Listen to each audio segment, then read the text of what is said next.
Sometimes I stop and think about every decision that has led me to where I'm at this moment.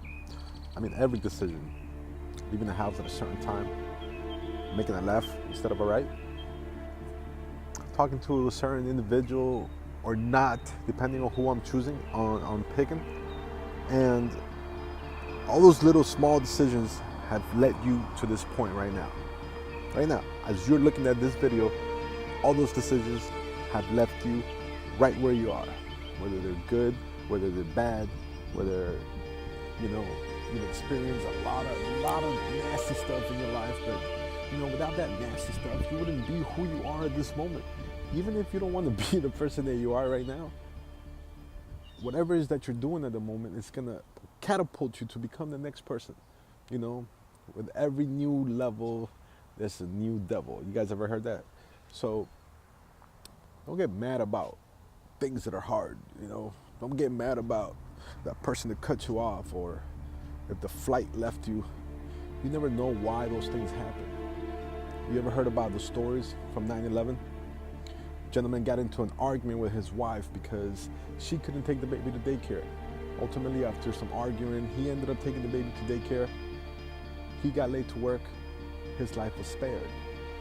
And there are many different stories like this where people, shoes were too big, they had to go back home. They decided to take a different turn to get to work. And they decided not to go to work at all. They decided to go to the beach and said, forget it, I ain't going to work today.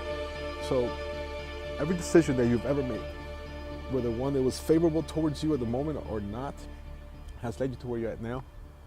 And those are the very same decisions that we have to look at and analyze. I was like, okay, I get it.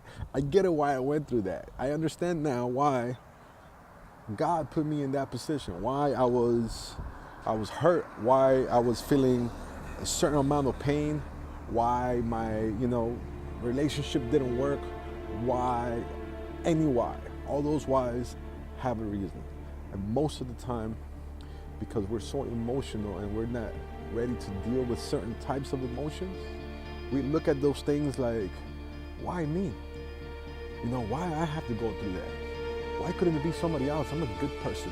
We live in a society that believes that only bad things happen to bad people and good things happen to good people. So when a bad thing happens to a good person, everybody's like, oh, pobrecito, that wasn't supposed to happen to him. He's a good person or she's a great person. But the reality is that life happens to all of us. And the moment that you decide that your thoughts are the ones that are creating every aspect of your life, when you become aware of the fact that you are the creator of your life. You are part of God. God gave you the same creative power. It's just all of a sudden, our society has made us to believe, I'm just human. We make mistakes. And it's hard to be something as powerful as the son and children of God to, it's just poor old me. So, helicopter. So when you guys decide to take control of your thoughts, and I know I say this all the time because it's that important. Take control of your thoughts. Be conscious of everything you do. And yes, it's going to be exhausting. It's going to be tiring. And sometimes you're going to just, let your thoughts drift away again. But this is when you got to take control. This is when you got to say, you know what, enough is enough. I'm ready to experience something else.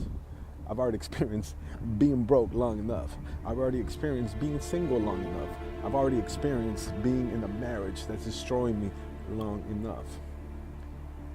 When you don't do that, you will continue to suffer over and over and over. You will continue to experience the same thing over and over.